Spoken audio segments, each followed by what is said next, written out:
right now.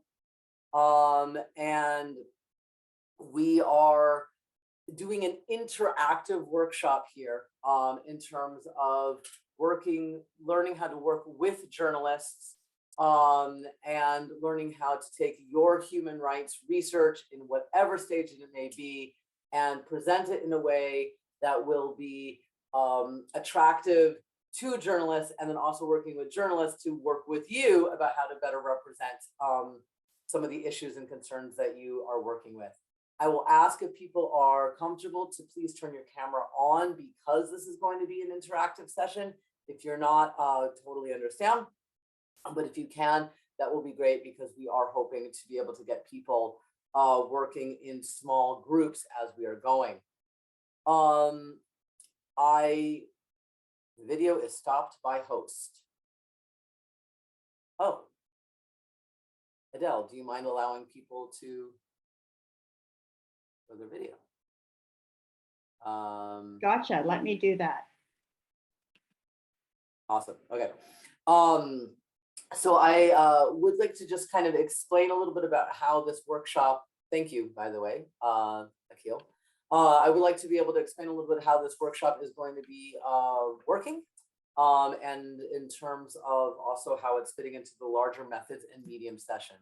The Center for Human Rights Research is a center at the University of Manitoba that works to support human rights research with faculty, staff, graduate students, and undergraduate students, as well as community-based scholars.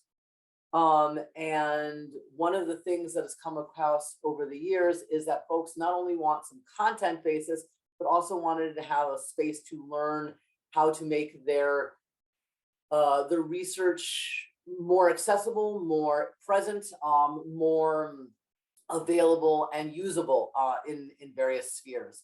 So that's why we call it methods and mediums. And this is the third session that we've had in this series. The first one was regarding podcasting. The second one was called Spreading the Word, looking at interviewing or oral histories and statement taking.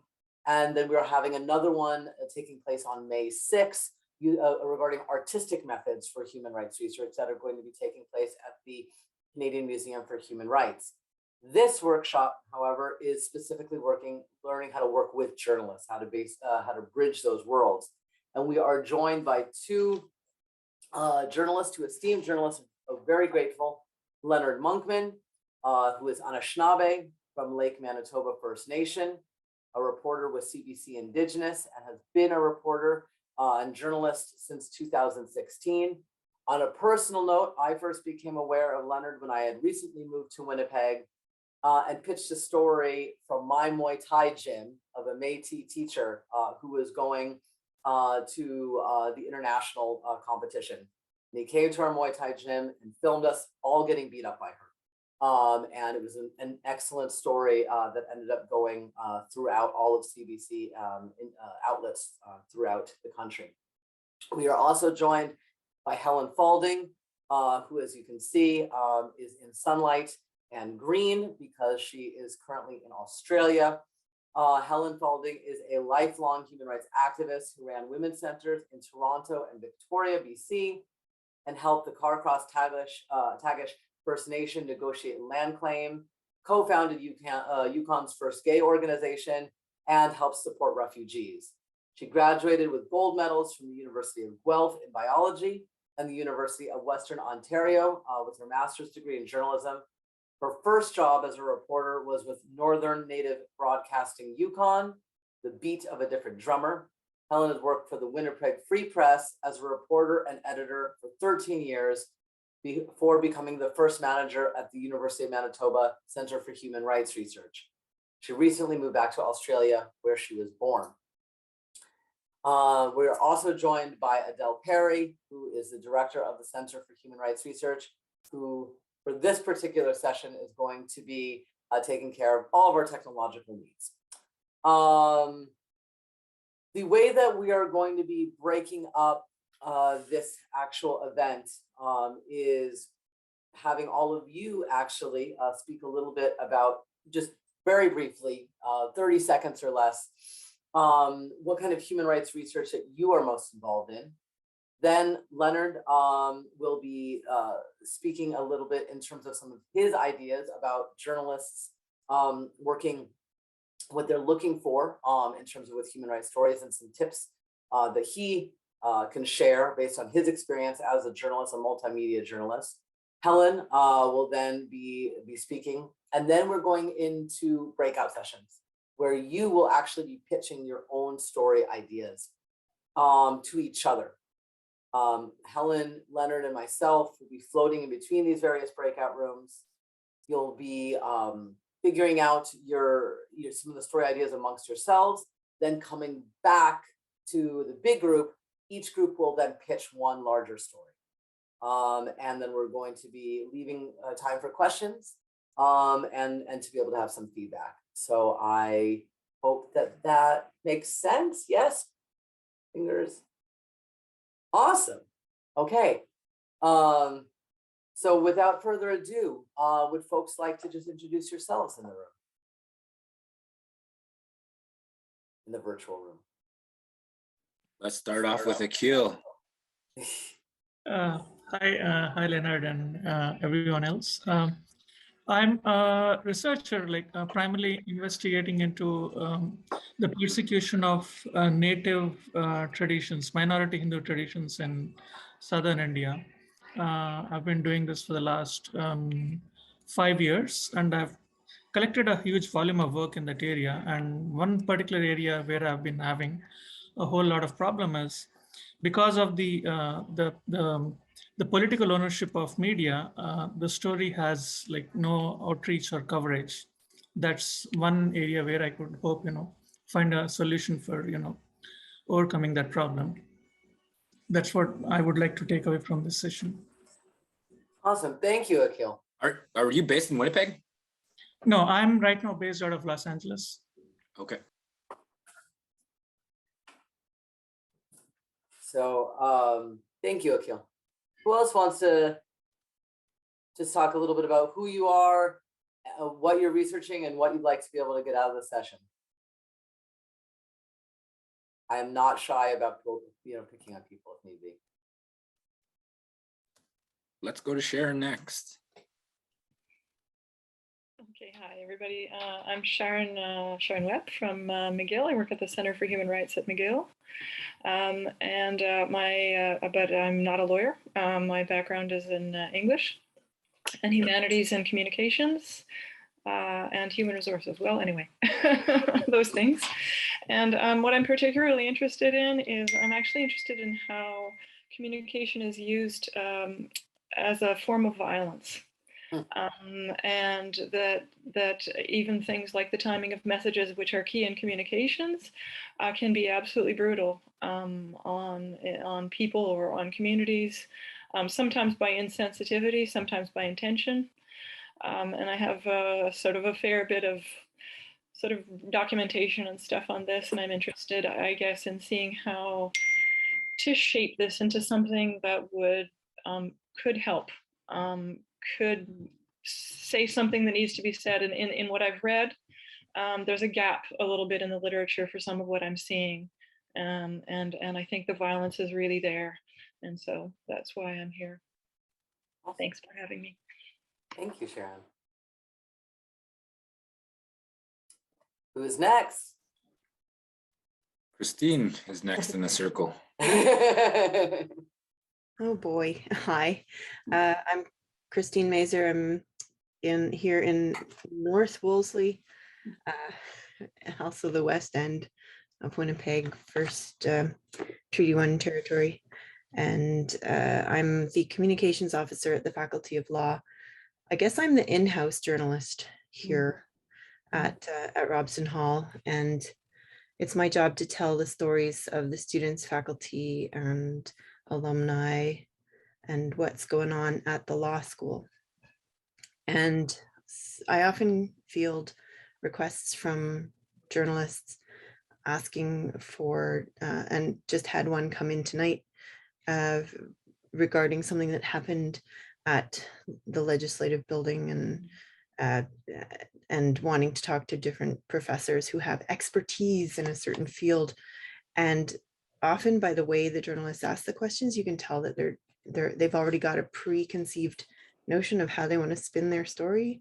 So it's, a lot of our professors don't even want to talk to journalists ever, because they're like, they'll just twist my words anyway, I won't even bother. So it's just really interesting. I really wanted to know, how do you talk to journalists, and what should I be doing as the in-house journalist, the PR person? So I'm curious. Journalists are weirdos. Let's go to Denise next, I guess. Denise, are you with us?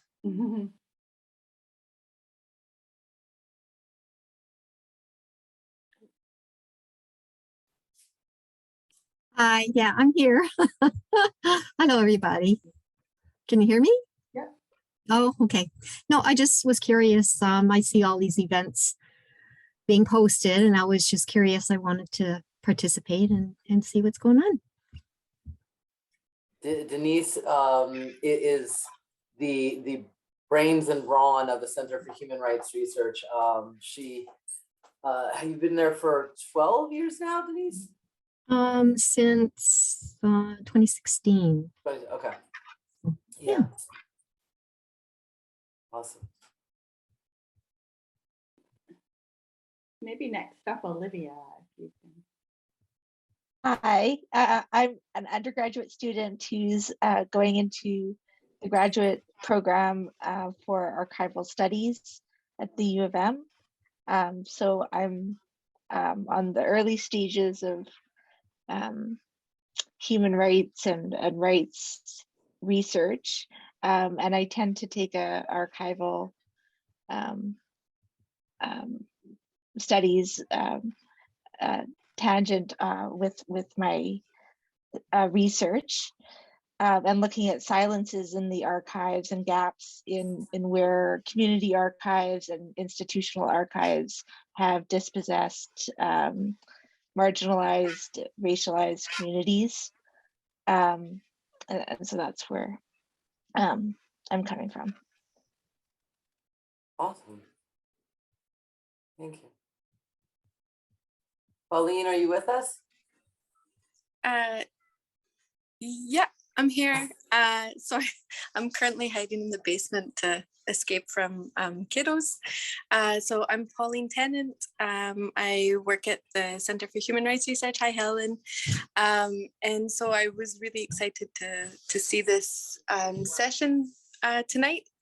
My research is looking at settler colonialism in Canada. And I just graduated with my PhD in Peace and Conflict Studies. And I guess I'm really interested in how storytelling and human rights issues can be used to sort of disrupt dominant narratives, and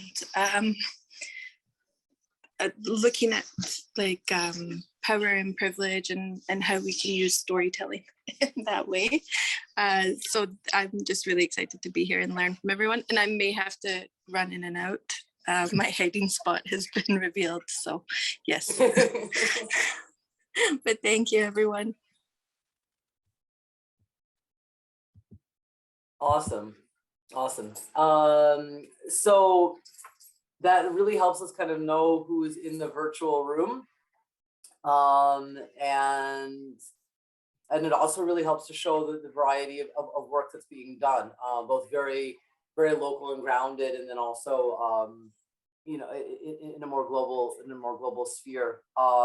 Leonard, would you like to say some of the thoughts that you would have from your perspective as a journalist who's been doing this since 2016 and is looking for stories and is pitching stories and doing it? Hold on for 1 second. Sure.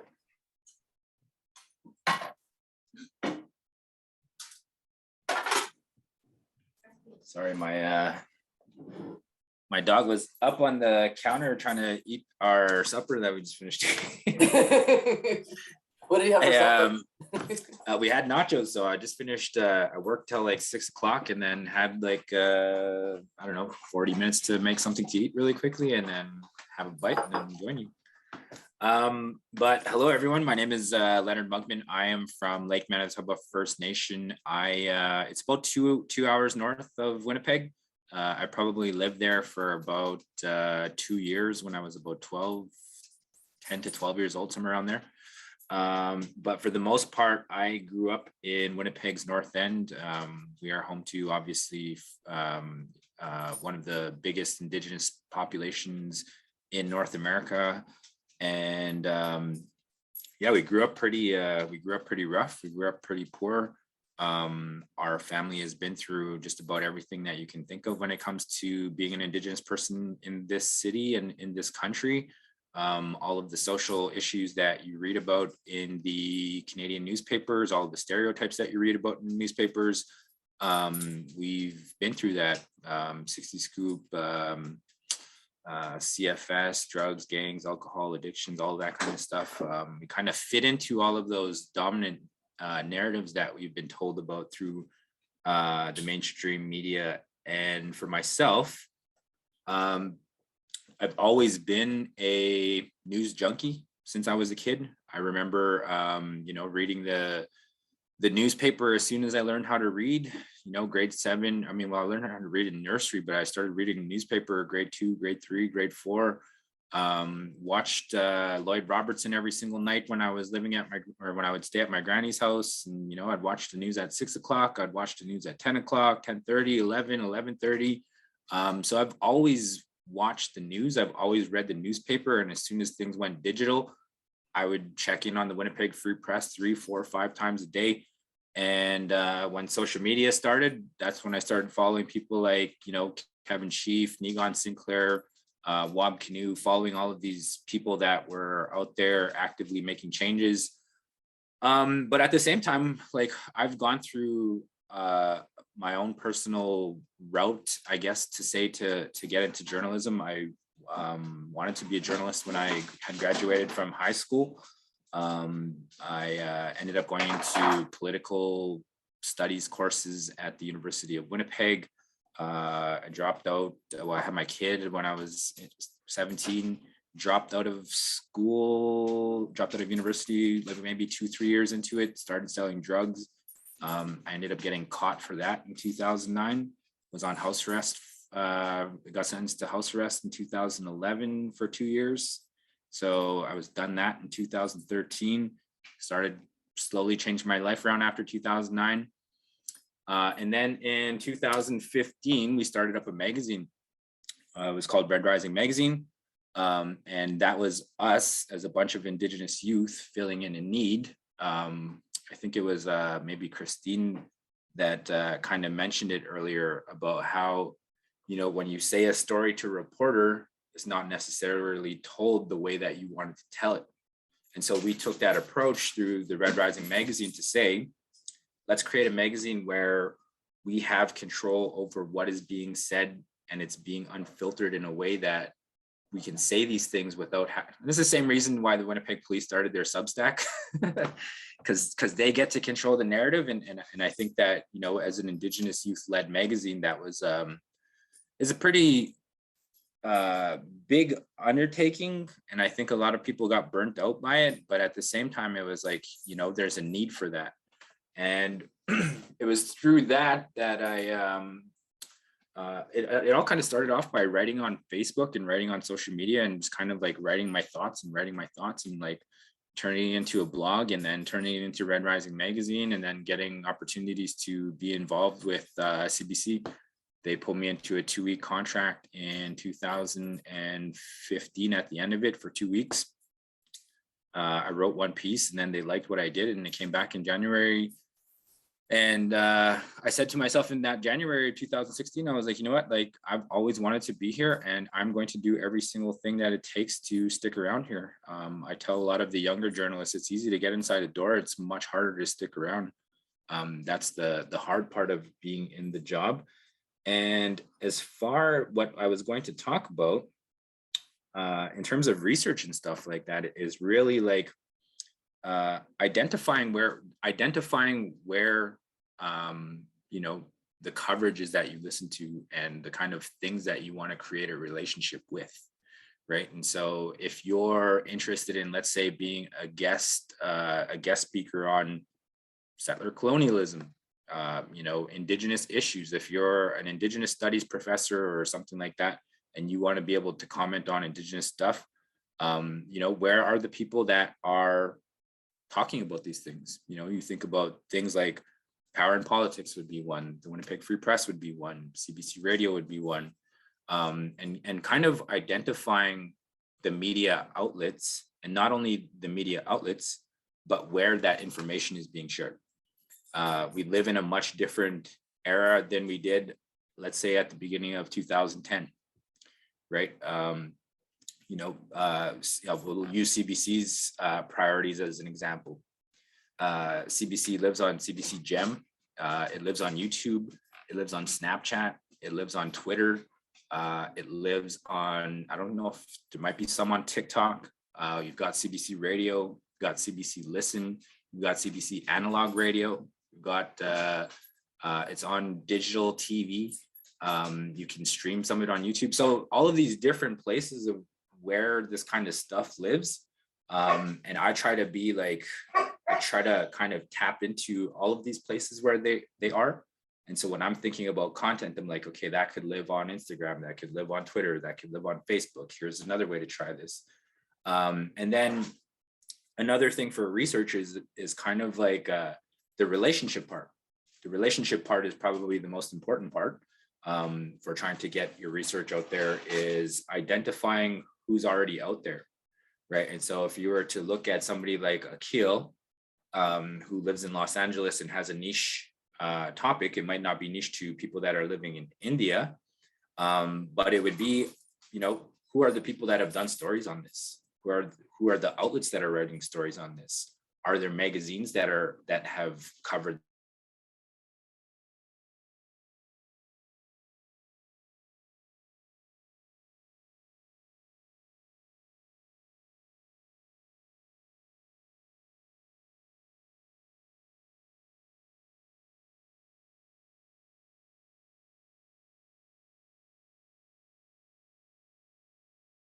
a local example would be Not My Stella's. There was a restaurant campaign that happened here where there was labor issues. People were complaining about the restaurant's labor practices and unfair treatment of women and LGBTQ employees.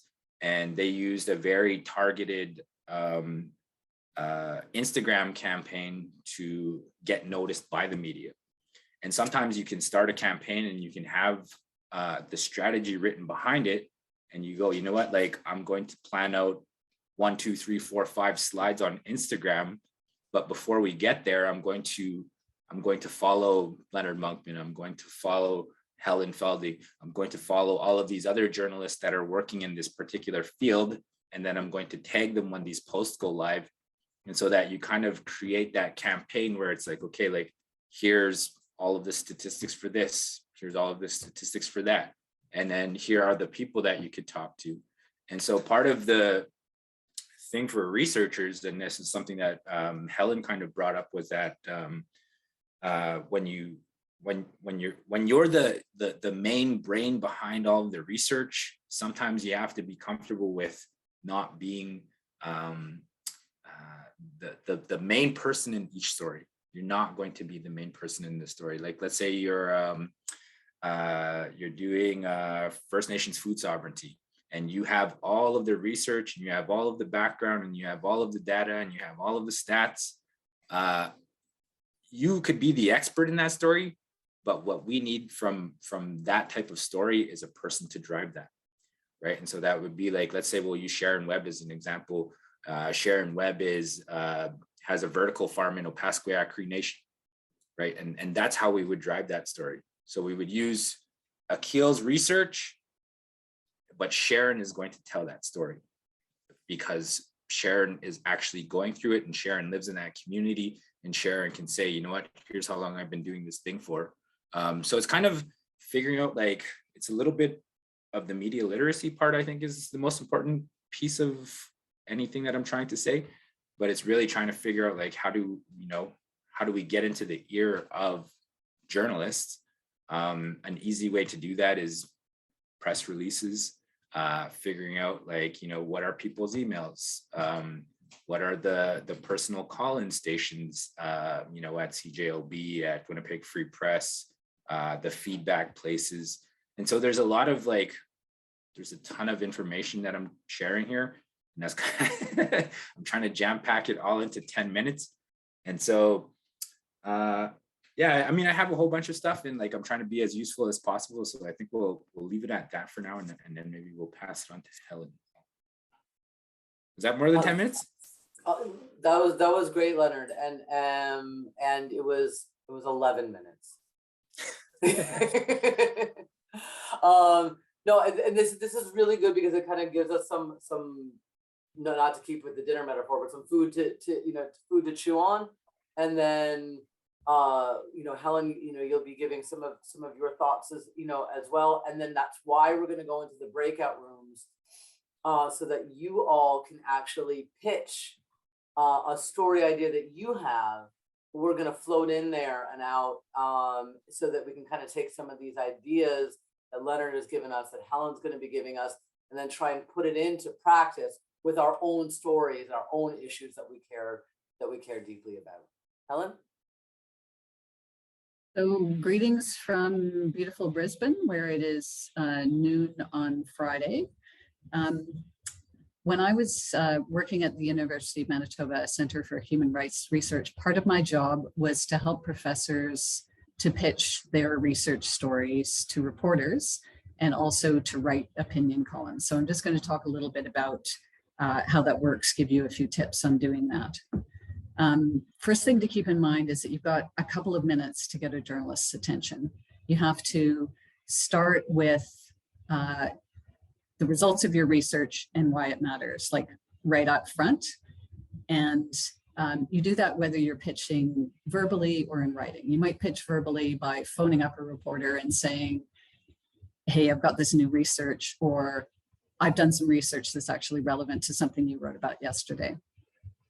You can also pitch in writing, quick email, or if you have some research results that are a really big deal, you might want to ask the University of Manitoba's communications team to help you write a news release and distribute it formally to every media outlet in the city or the country, whatever is most relevant. So I'm just going to share my screen for a sec and talk about these 4 story elements. So it's a simple formula, but you can use it as a kind of checklist to see whether you're ready to actually make your pitch to a journalist.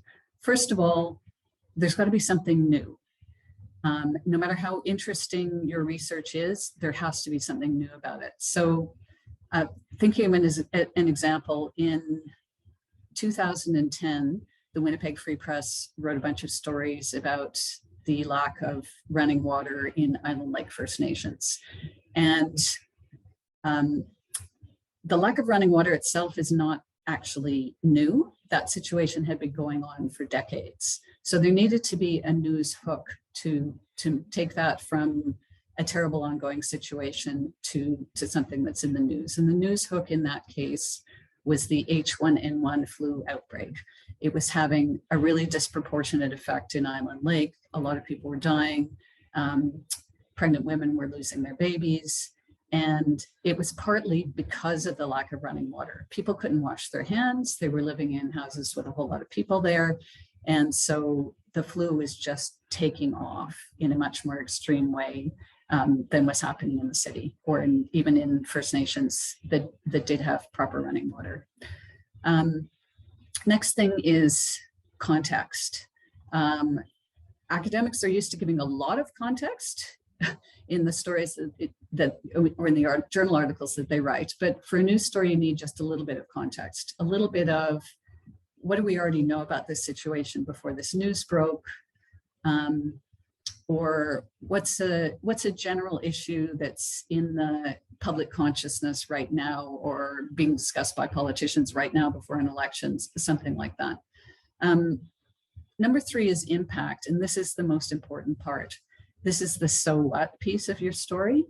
who does this story, who does this news affect? How does it affect them? Why do we care? Why do we care right now? And you'll have journalists ask you that so what question. Don't be offended. They just need you to focus in on, like, why should I be spending my time on this today when there's a whole bunch of other things happening? And the fourth one is the human dimension. Lenard just talked a bit about this. As journalists, we always talk about real people. We need a real person to tell the story. And I'm sorry, researchers, you usually don't count as a real person in the journalism world. But sometimes what you can do is help facilitate a reporter's access to that real person who's directly affected by the human rights issue that you're studying. And I always talk about it as being, you're the backup band as a researcher to the people whose lives are directly affected. Now, researchers tend to be a bit wary about this. They say, well, that's anecdotal evidence. Whoever is, telling this story directly affected, that's just an anecdote. But it's the way that human beings learn. We learn through stories. We learn through personal stories. And, that's just the way it's most effective and works. Academics are also sometimes wary about the ethics of putting a vulnerable person on the front line like that. And I think it's important to remember that it's, quite often people directly affected want to tell their own stories. They don't want you to tell it for them. And they don't necessarily want to be anonymous. Obviously, not everyone is in that position, but you can often find someone who really is happy to stand up. So once you've got those four elements in mind, you should be able to sum up in 1 or 2 sentences what your story is about.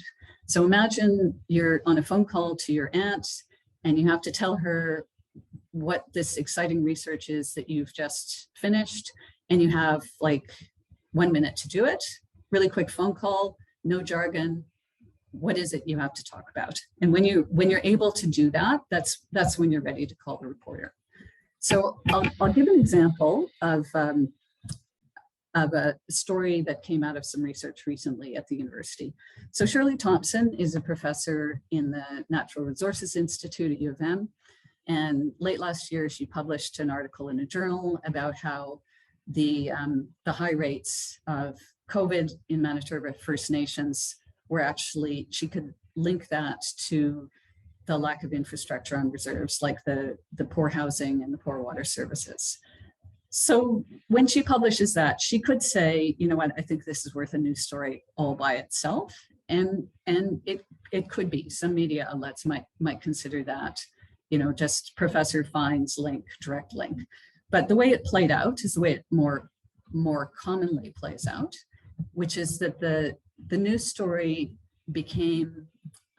research became the background for a news story about case numbers rising in Manitoba First Nations. So the news hook was cases are going up in Manitoba First Nations. People then say, well, why is that happening?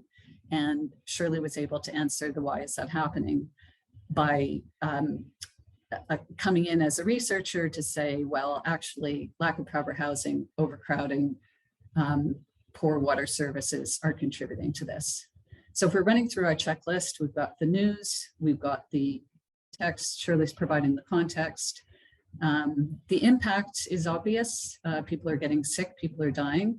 And the human element in this case ended up being the Pimchikamak chief.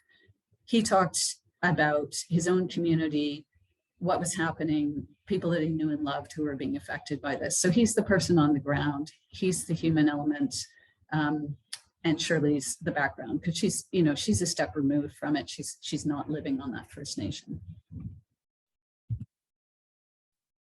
Academics and journalists live in two different cultural worlds and often misunderstand each other. And often they think each other are kind of incompetent because they're not playing by the same rules. So I just wanted to run through some of the rules that reporters are playing by that might be a bit foreign to you.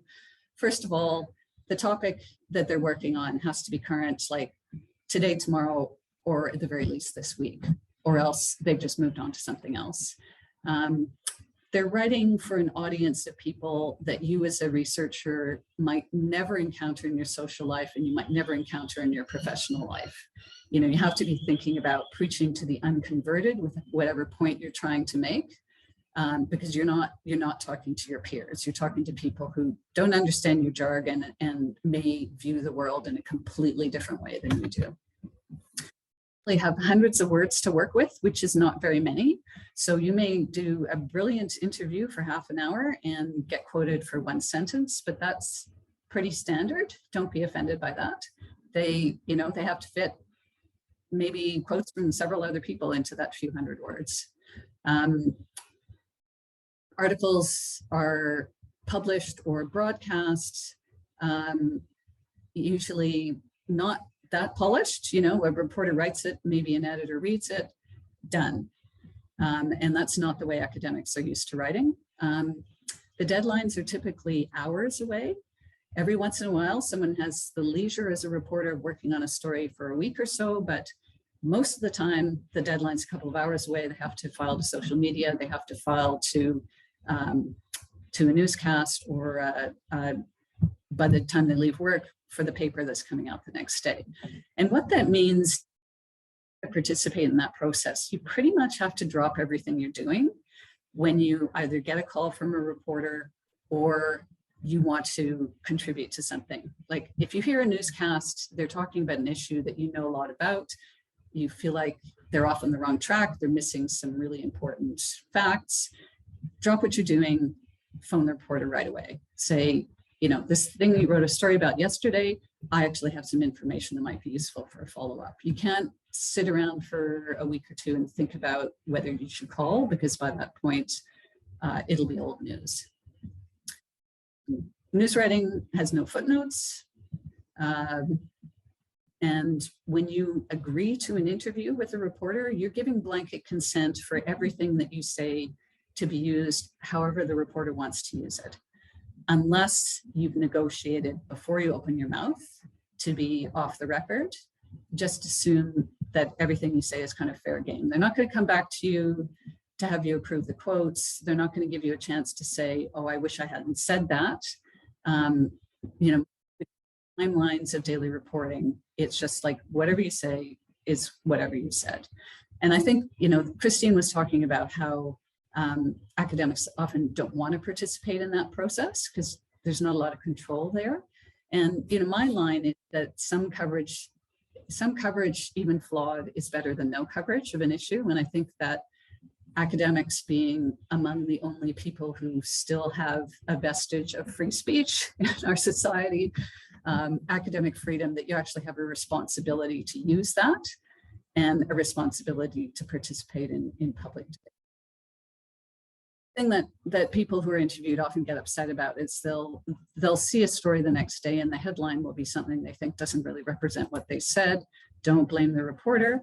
Often the editor wrote the headline, reporter might not have seen it until they woke up the next morning as well. So it's part of the, to let go of trying to control the process in the interests of having something said rather than nothing said about the issue.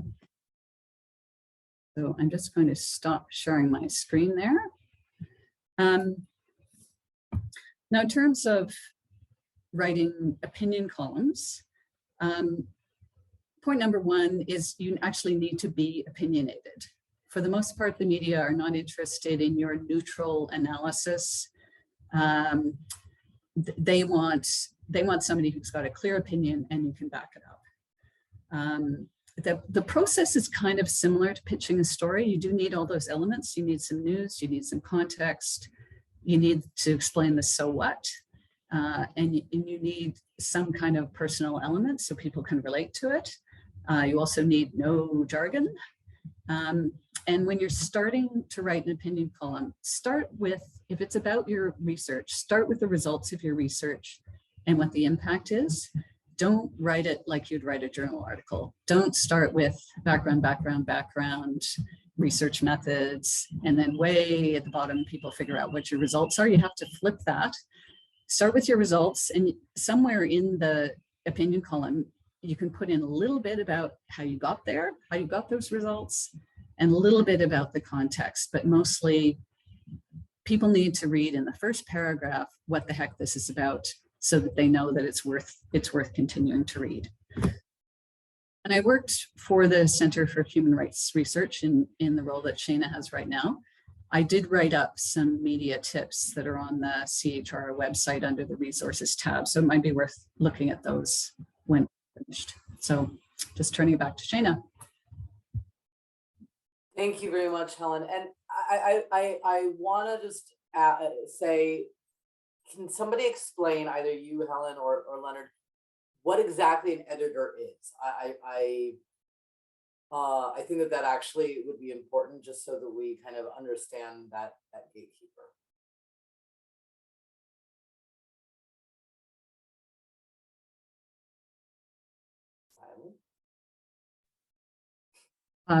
In the newspaper context, the editor is really who the reporter works for. The reporter will be pitched a story. I might say, wow, that's a great story. I go to my editor. They might say, no, I don't care. Me, middle-class white guy, not affected by this. Who cares? Go away and find me something else. And also when I file the story, they're the ones who change it around with or without my permission sometimes, and slap the headline on it and have the final say. Leonard, do you want to add anything to that one, or? Yeah, I mean, like the middle-class white guy, I think would be true for a lot of organizations. For the type of stuff that we're doing, like there isn't a ton of like middleman white guy kind of like making decisions. For us, it's like I'll pitch stuff that I'm seeing online or hearing in person or talking to people, or I see it over here, or I'm riffing off of a story that I heard on the radio, or riffing off a story that I read about in the newspaper. And then it goes to my team, and sometimes I'll like bounce it off of my colleagues, like, hey, what do you think about this? And then, sometimes it's just like, sometimes you're like, this is kind of a story, but maybe not a story. And like, I always question the thing that Helen said earlier, like, why should people care? I always ask myself that all of the time too. And even when I'm pitching, I'm like, does anyone actually give a shit about this? Right. And especially like, I've been asking myself that this week with all of the COVID stuff, like we're approaching a 2-year COVID anniversary. Do people actually give a shit about this still? Or are we past that? Right. And so that's like a question that you have to ask yourself as a writer, and before you pitch it. And part of it is like, sometimes they'll say, you know what, we want to have those types of stories, so come up with ideas for it. And sometimes you just have to be like, hey, this thing is important to me, right? Here's an issue that's important to me. And this is what I tell people all the time. Like I always tell people, like, pitch stuff that's important to you, right? For me, all of the stuff that I've been through as an Indigenous person, there's like incarceration rates, there's poverty, there's class stuff, there's like education, land, clean water, that kind of, all that stuff is important to me. So I'm going to pitch that stuff all of the time, right? And if it's not important to me, then why should anyone else give a shit? So that's I guess the way that I look at it. Thank you. And also, if it's important to you, how do you make it important to others as well, too, who may have that kind of power, for lack of a better word. I want to also acknowledge that we have a new person joining us. Hi, Baziz. I'm not sure if you're there, but just want to acknowledge that we see you, and thanks for joining us here.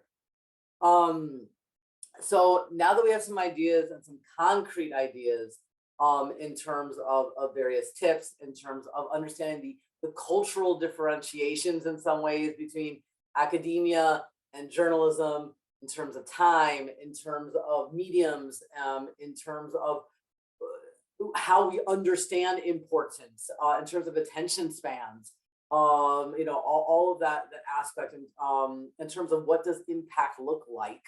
Now what we're going to do is we're going to break into 2 breakout rooms, and Adele is going to be doing the magic power here. Hi, Baziz, do you want to introduce yourself? Hi. Please. It's a pleasure to be here with you in this important meeting. I am Ba'aziz Al-Faqih. I am originally from Yemen, but I was born in Sudan. I was Dean of Faculty of Law in Sudan. My particular major is constitutional law, and I have many published papers, more than 14 about human rights, but in Arabic, not in English. I am newcomer here in Canada with my family. Now I am living in Ottawa. It's a pleasure for me to be here with you. Thank you very much. Awesome. But I have relation with your university more than 6 or 7 years. Yes, so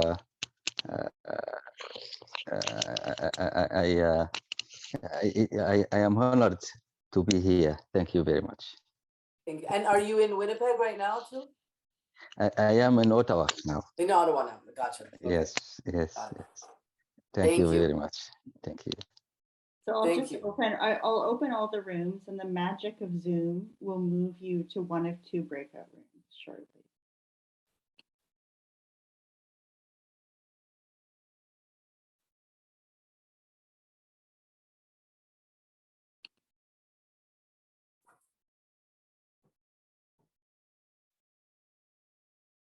Hello. Hello. Pauline, are you still with us?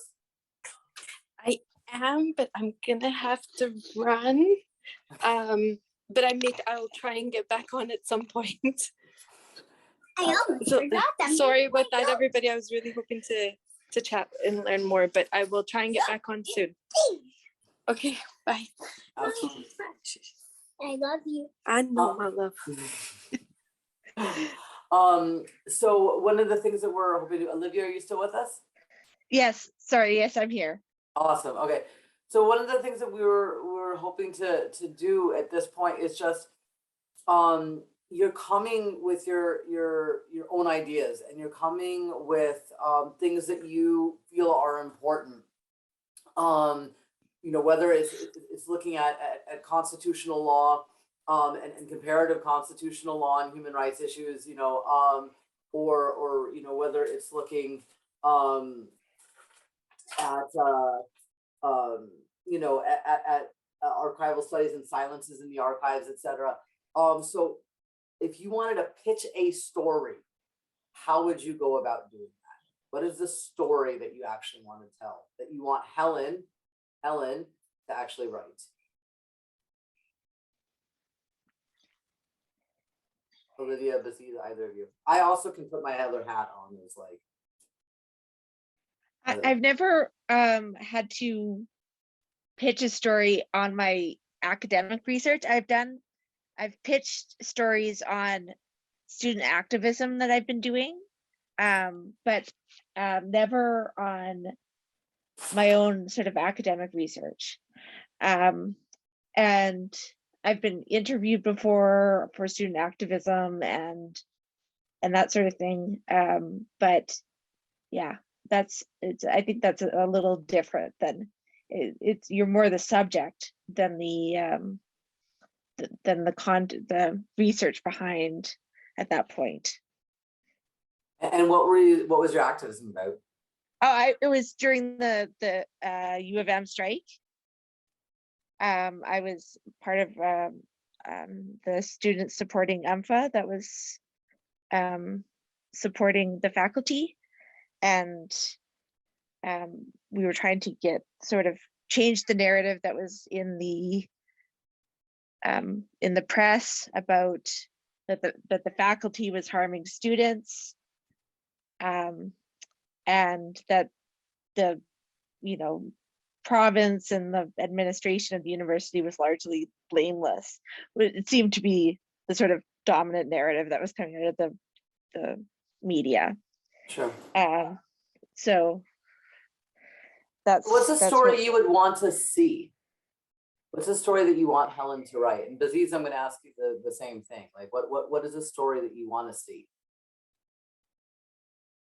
What's something not being said that's important to you?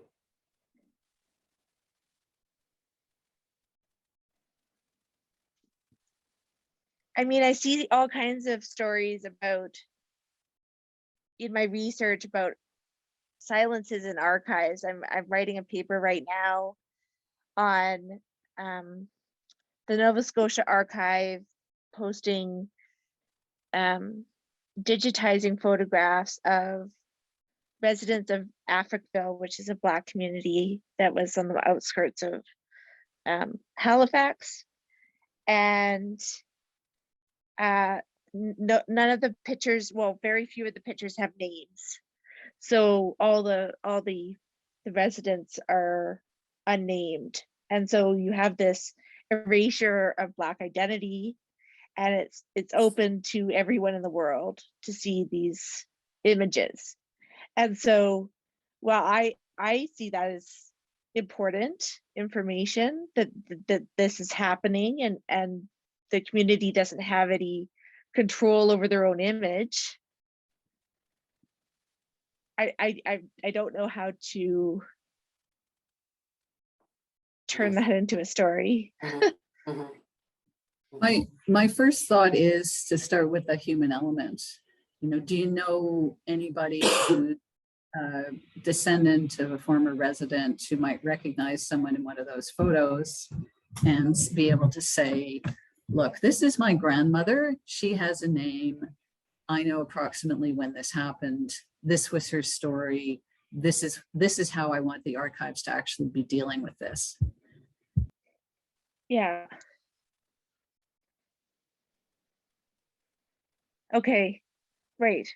Yeah, that makes a lot of sense. It seems like that's happening with other archives, there are naming projects out there that are happening with community initiatives, but I don't see that happening with this Nova Scotia archive. And I could probably contact other affiliated archives that have more information about genealogy, but in order to contact a specific community member. Yeah. So I think one thing you could do is on your own social media is put out a question, like, if the archive isn't doing it, you put out a question, you say, does anyone recognize anybody in these photos? Let me know. And that could be the starting point for finding someone who might be willing to talk about their own family story. And what you just said about how other archives are doing naming projects, that's the context that you can bring as a researcher. You could say, like, there's another way to do this, folks. This is not 1980. Yes, yeah. This is 2022. This has been done before in other places, and you could show how it's been done in other places and how it could be done in Nova Scotia. Yeah. Yeah, Baziz, what's a story that you want to see? What's a story that you feel is important to tell and that you want to see, that you would want to see Helen write? Thank you very much. Because I came from the third world, Africa. I think the important thing that to focusing on the freedom of expression and the equality, racism, and refugees' rights. This is, I think, very important point. This thing. Thank you. And when you're saying refugee rights, do you mean refugee rights within the African continent, or refugee rights in Canada, and how like racism and refugees, how that's playing out? No, worldwide, all the in the world, yes, because there is some troubles now and wars in the world now, so there is many waves of refugees in Asia, Africa. So this is a very important issue. If you put my background now in because I came from this area, this culture. So this is very important case or issue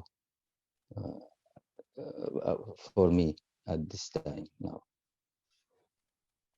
Aziz, I'm wondering if you could tell us about your most recent research publication and what that was about, and we could think about whether that might turn into a news story.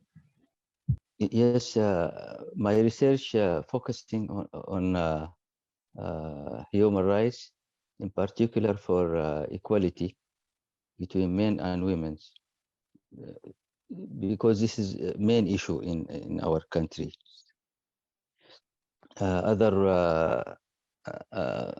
Also the freedom of expression, because the laws and authorities in our countries facing this this freedom, so nobody can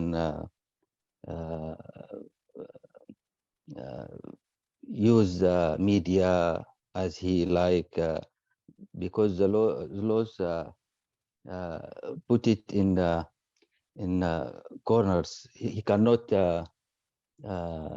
express it about himself and his thoughts or anything like this. So this is my researches was in these areas. Also, I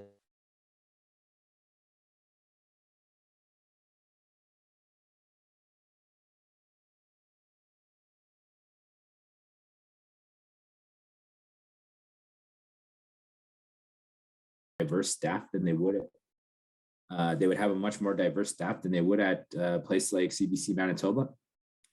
And, you know, trying to find out, like, you know, who works at the Toronto Star. And I think CP24 has a large Indian population. There's CP24, there's CBC, there's Rogers. And it's really trying to identify, I would say, Indian journalists that are working within that particular region.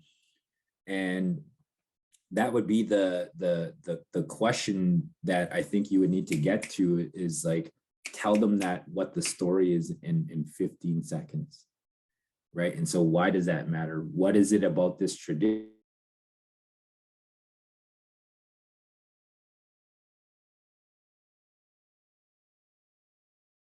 Living in a country where her rights are really limited. She might want to talk about her daily life, but as you said, she probably can't speak openly without consequences, and the local media might be not at all interested in covering that. But you could think about, okay, is there a way to have that story in Canadian media where we're a little freer to talk about whatever we want? And is there a way to do that story where her freely about her day-to-day life without anybody knowing who she is? And that's the kind of thing you can sometimes negotiate with a journalist when they understand that somebody's safety is on the line, that they will agree to interview somebody anonymously that way.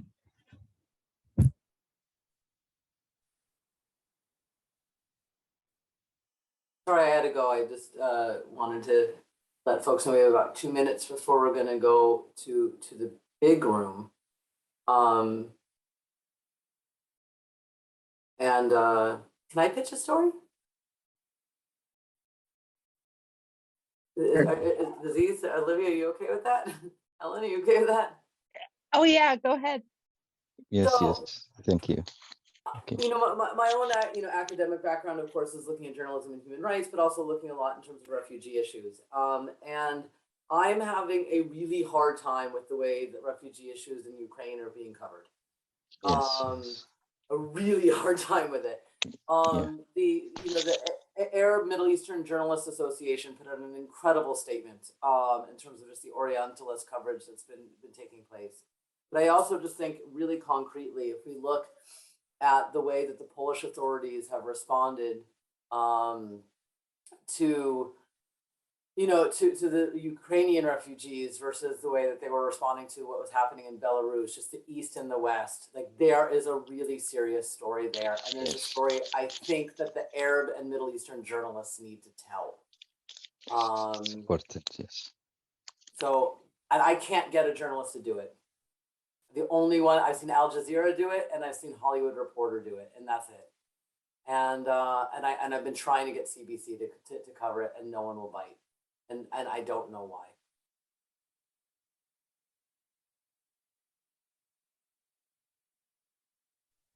I mean, my first. Sorry. Go ahead, Aziz. Sorry. Sometimes I think some channels like Al Jazeera and Al Arabiya and other channels not focusing on the. Well, forget it. Well, if it bleeds, it leads, right? Isn't that the old adage of journalists? I don't know. Maybe you should ask Leonard your question, Sharon. So, well, my question was that in human rights, often we're not talking about somebody interesting doing something interesting. We're talking about somebody doing something awful. And so, of course, those stories need to be told as well, but these are not going to be perk-me-ups kind of stories. And if we're really wanting to sort of say this is a concern, like we'll have to, yeah, I'm just wondering a little bit how we go about finding the right avenue, finding the right place for that.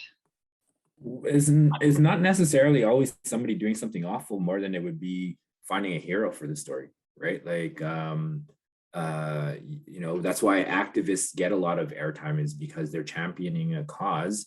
And, you know, there's, it's not necessarily always if it bleeds, it leads, right? There's a huge need for positive stories and uplifting stories and, you know, stories that are going to take away from all of the doom and gloom of, you know, war and economy and collapse and climate change. And like, everybody's like really at a point where we're like, you know, fuck the news. I don't want to turn on the news. Like, why would I want to turn on the news and be depressed, right? Like, so we need those kind of stories where, you know, you have champions, you have community champions, you have people that are doing cool things. And like, you know, if that's a labor issue, or if that's climate change, or if that's like colonialism or toppling statues, or if you're, you know, going against the government, or if you're whatever it is, right? Like there's community champions that are doing good things out there. And those are the kind of stories that are like, you can get those kind of stories into the top if you've got like a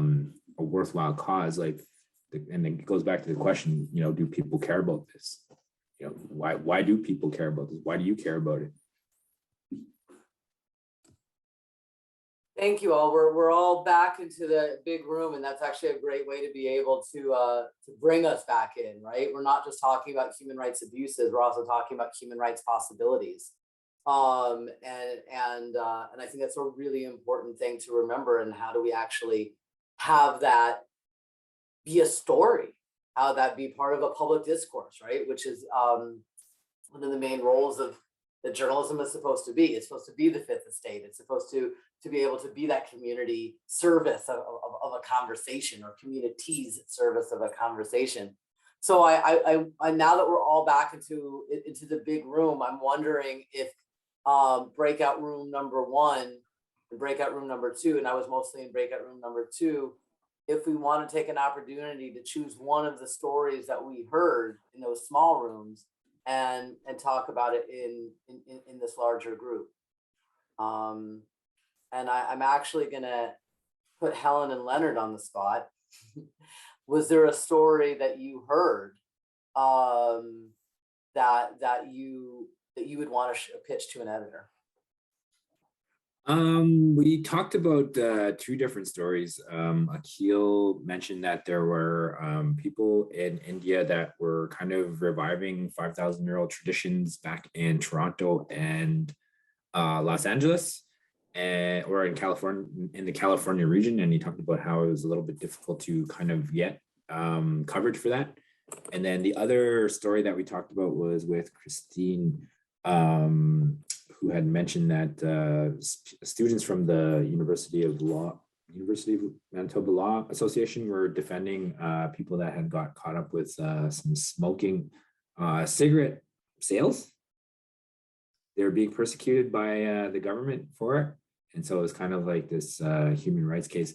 And I said that could potentially be something that we could fit into, like a CBC Manitoba or a CBC Indigenous mandate, if it was like First Nations people that are buying smokes and kind of working around the tax loopholes.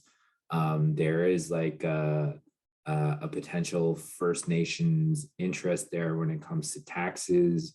There's like First Nations economy type stuff there. So that could potentially turn into a possible story. And I was saying if that was something that I saw last year, I would probably pitch something like that. Maybe on that one, Christine can do a pitch. Like pretend, Christine, given everything we've already talked about, pretend that you're having to convince Leonard or I to work on this today. Okay, well, the University Community Law Clinic has a group of students who are working on this really interesting charter rights case.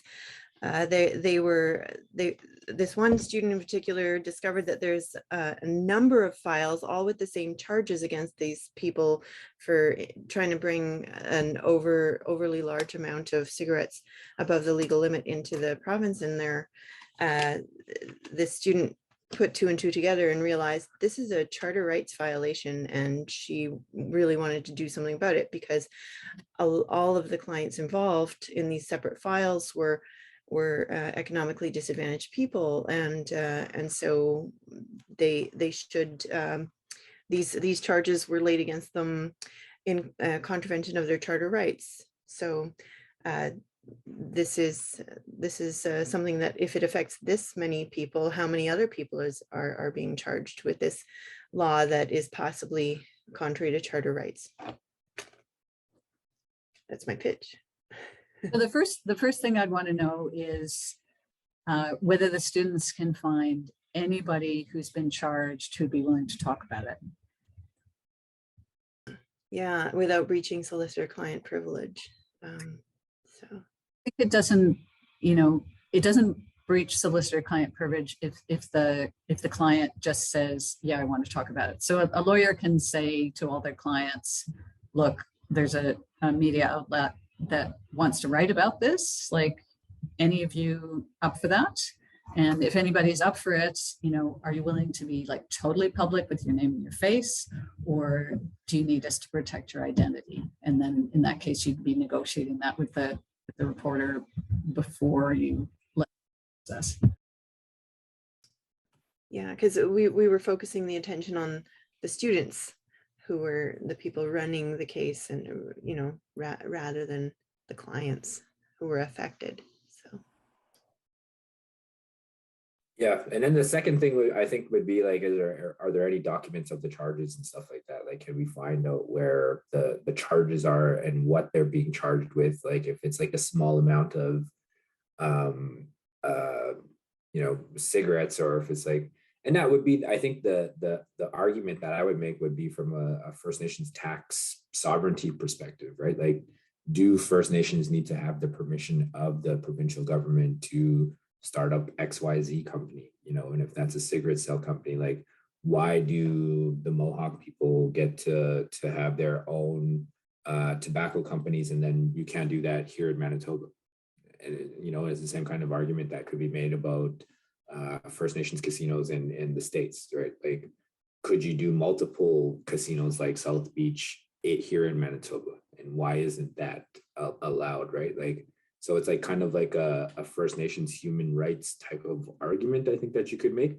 And that's why I would say that it'd probably be like something that it might take a little bit more than a day, but I think that it would be kind of pressing enough to be like, let's try it.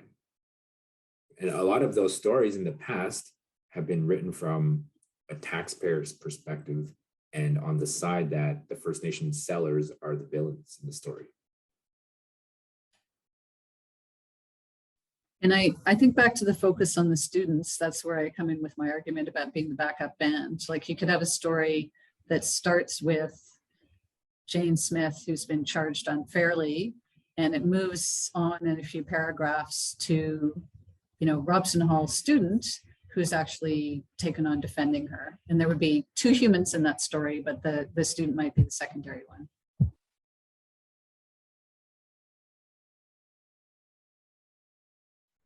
And Helen, what did you hear in our group? What story would you want to pitch to your editor?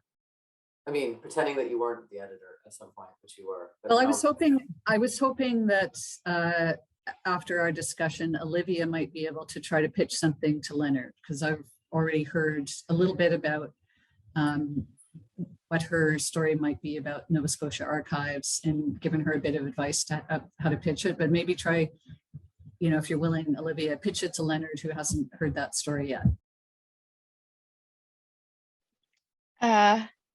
Adele's sort of heard the story because I'm writing this paper for her class.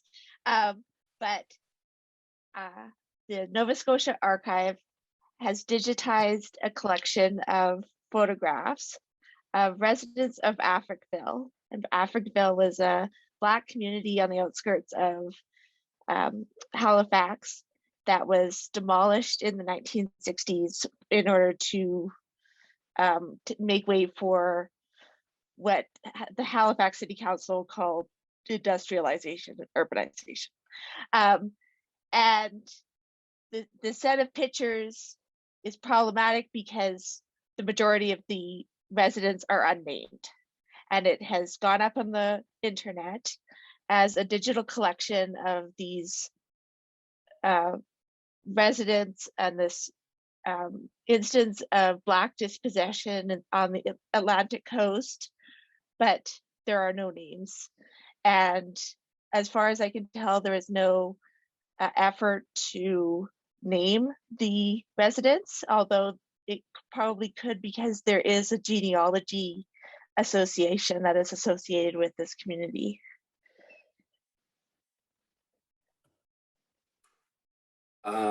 I recently did a digitization story where the National Center for Truth and Reconciliation is going to digitize all of their files through the NFB.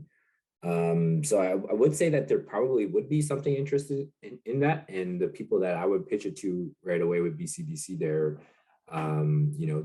they want to label a lot of stories as, they've got this one specific banner that's called Being Black in Canada. And so there is a need to have those types of stories. And the way that I would pitch it would be, if you've got somebody that is the owner of that particular archive, like Archives group is looking to find the people that are in this historical project or this historical archival collection, right? And you could probably put out a story like that and find a whole bunch of people that would be like, hey, that's my uncle, that's my granny, that's my grandpa, right? And so you can kind of start putting the pieces together through, we're trying to find these people and here's what we're trying to look for, and here we're trying to do it in an ethical way.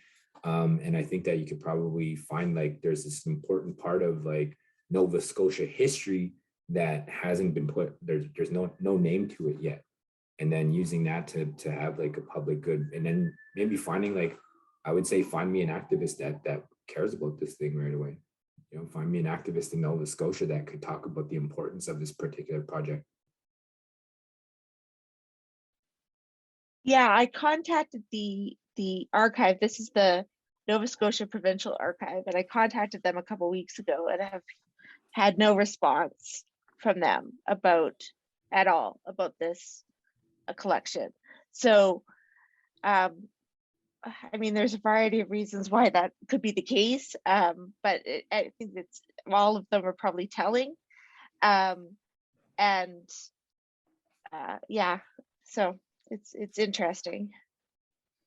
Even like if you're doing research on that collection, I would try to reach out to people in Nova Scotia, because those people are tied to that history somewhere.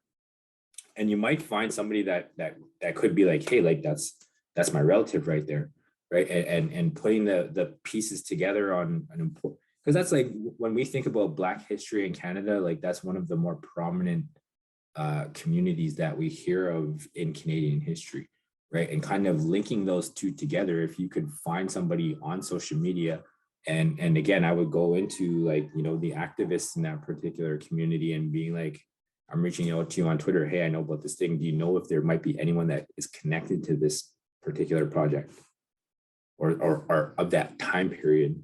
And kind of like, and then once you make those connections, then you could go back and pitch it to somebody like me or somebody at CBC Nova Scotia and be like, hey, we made these really cool connections here. Like, here's an important part of Nova Scotia history.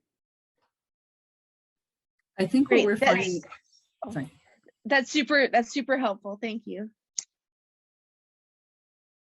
I think what we're finding in both these stories is that the hardest piece is the human element. That as a researcher, you find this stuff inherently interesting, but that you have to go that other step of how do you emotionally engage an audience that doesn't find it inherently interesting, you know, and how do you bring in that human element? And that is sometimes the hardest work there.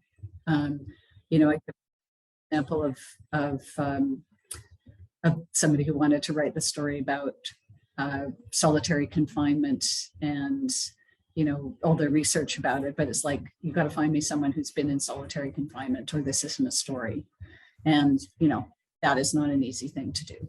So if you put that kind of work in up front before you make your pitch, you're so much more likely to get a journalist interested, and you're so much more likely to have people remember the story afterwards. I'm just thinking actually of something I recently heard, and I think it's the podcast Twisted Histories of Canada, where they were looking actually at this unnamedness, right? Like, and they were using the picture, the kind of classic picture of the young Indigenous boy who went in, you know, to residential school one way and came out the other way, and how this had been used over and over and over again to kind of, in the beginning, to kind of promote how great residential schools were, and in the end to, you know, currently to be like how terrible they are. But he never had a name. And one of the things that this podcast did is they actually like looked into like, who was this boy? And then from there, looking at what does it mean and what is the violence of not naming, and, you know, in that way. So I think that was a really good example of how that concept got explored, but through a real story and a historical story. I want to turn this actually for the last like 5, 10 minutes over to you guys, and just free-flowing questions that you may have for Lenard, for Helen, you know, for each other, you know, perhaps, but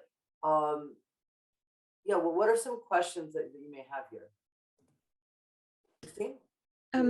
So in my previous job before law school, I worked as communications at the CHRR Institute of Musculoskeletal Health and Arthritis, and as part of that, had to go to different conferences, one being on knowledge translation, which is this big, it seemed, you know, coming from communications and background, it seemed like a bunch of sciencey people trying to learn how to talk to each other, or how to speak English.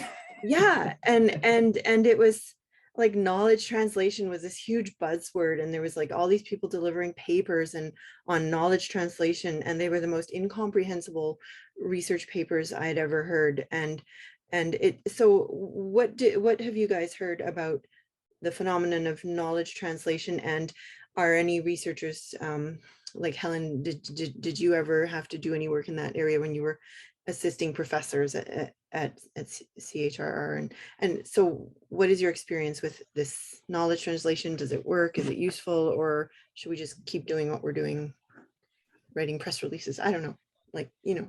I think it could be useful when you when you bring people down to earth and you say, okay, you know, there is working with the mainstream media, but there's also creating your own websites and creating your own podcasts. And if you do want to control the message, you can put it out there yourself, as long as you have some sense of how to get it out there. And things like the website, The Conversation, are really great that way. You know, it's sort of academic run, as rigorous academic standards, but they also get people to write in normal human language about the kind of research they're doing. So I think, yeah, I think it's useful as a broad overview, but you constantly, when you're working with academics, you constantly have to bring them back to ground and say, okay, let's do a video.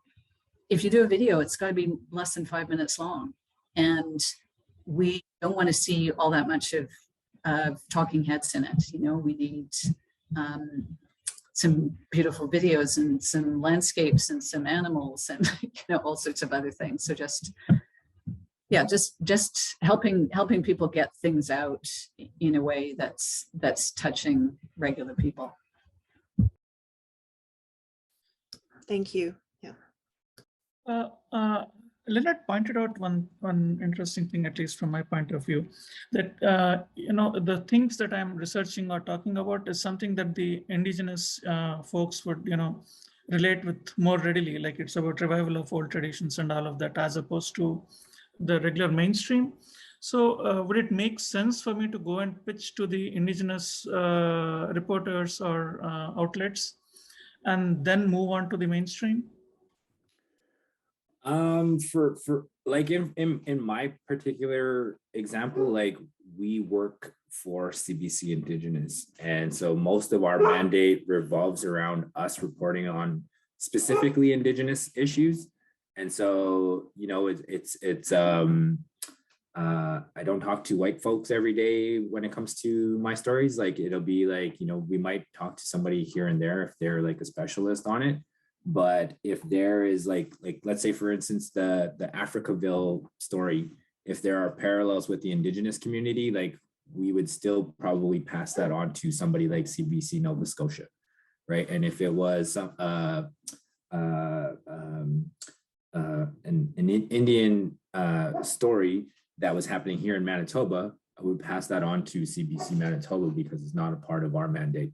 Even if there are like cultural parallels that are happening, it's still like not a part of our mandate to be reporting on, like, you know, Indigenous people in Australia or even sometimes Indigenous people in the United States, right? And so it's kind of like outside of our particular scope.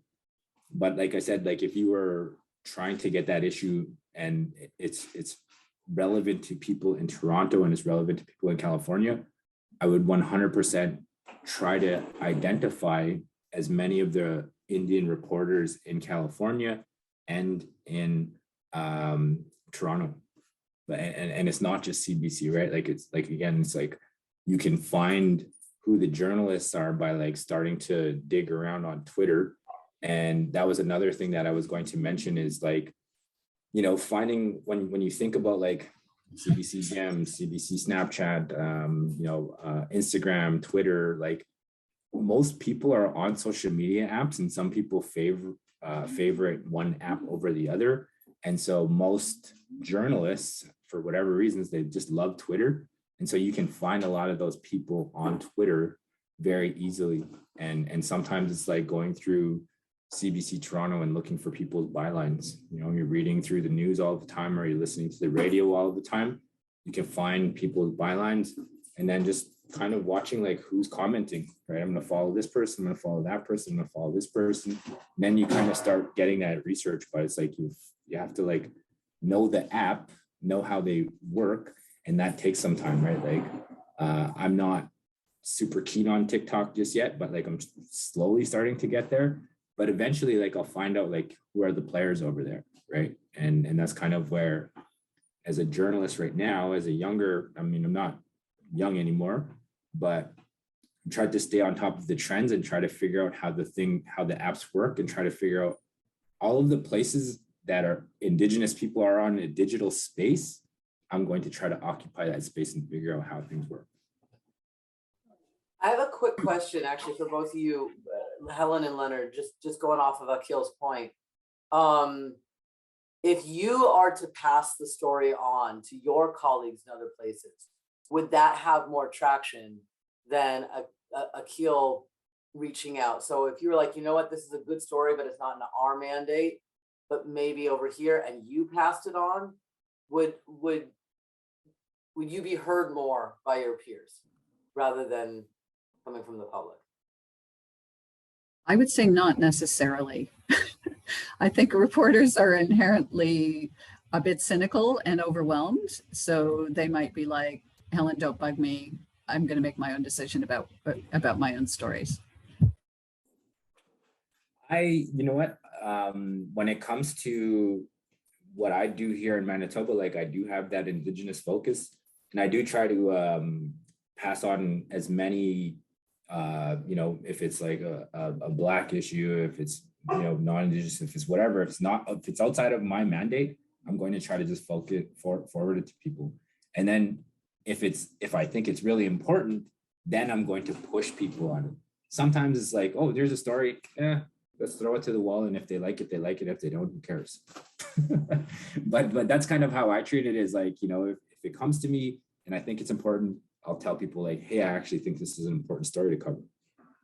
And sometimes it's not important enough, right? Like it's kind of always like, if there's 10 of us trying to decide and we've got 5 stories that we need to cover today, some things are going to get bumped.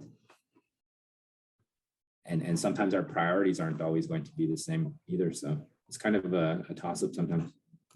And on that point, you know, sometimes your story is brilliant, but a pandemic's happening, and you know, 9 out of 10 stories are about the pandemic. It's timing can be an issue as well. But back to Akil's original point, I think if there's some publication somewhere in the world that deals with international Indigenous issues, they might be more interested in your story, especially if the people who are reviving their traditions consider themselves to be Indigenous to somewhere in India. There are people who are looking at the United Nations Declaration on the Rights of Indigenous People and people who are writing about that. But it might not be a publication that's based exactly where you live, but there might be something somewhere in the world that's relevant, and that's a way to start getting interest. Folks, I really want to thank you. We are actually at time. This is also the first time that we've done an evening session, so we really weren't sure how it was going to go between dog eating nachos, or maybe nacho eating dogs, and like I keep thinking that my son is going to wake up because he's 10 months old. You know, there's a lot of life, and there's one thing that 2 years of pandemic has taught us, is that the separation, the false separation between work and life, and how stories weave them together, it is something that is a false separation. So I really appreciate that you're here with us. Lenard, Helen, thank you for sharing your candor, for sharing your experience, and for sharing your energy and your good thoughts, in helping all of us better think about how we might translate something that we're passionate or invested in into something that's actually a story that can be heard.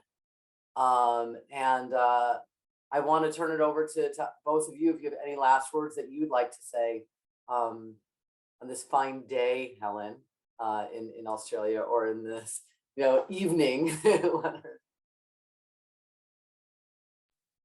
I think just try it, in terms of, don't be afraid of the media. Don't expect everything to go the way you want it to, but just keep trying it and you'll get better at it. That's probably the best advice. I always I hope I leave people with a couple of nuggets that they can take away from it. But it's really like, sending people random messages on Facebook or Twitter or Instagram or wherever, right? Like, and there's some people that message me every single day, and like, they're just like, hey, hi. And like, just being friendly, but it's not, if it's like, okay, like you got to try to filter out, like I get hundreds of messages all of the time, but it's like, if you've got something that's good and it's ready, give it a shot, and don't get discouraged if you only tried one. Like, try to figure out like as many different people that could potentially cover it to kind of get it in there. Awesome. So I hope everyone learned something. At least I appreciated the time. I appreciate everybody kind of joining us. It was nice to chat this evening. Awesome. Thank you very much. I mean, the goal of this is to help kind of bridge those cultural worlds, and I hope that happened. Folks, I want to invite you to you know, to take place in other methods and mediums workshop. The next one is May 6th. It's going to be taking place at the Canadian Museum for Human Rights with Bruno de Olivia Jaime, who's going to be working with us together to make a human rights mosaic, to look at artistic methods in terms of human rights. That's the next one that we have. If you have ideas of things that you want to see, let us know, and hopefully we'll be able to kind of turn into reality, and maybe we can turn to Leonard and turn it into a story even. So thank you so much, folks. I really appreciate it. And thank you, Adele, for all of your technological magic. Take care, folks. Thanks, everyone.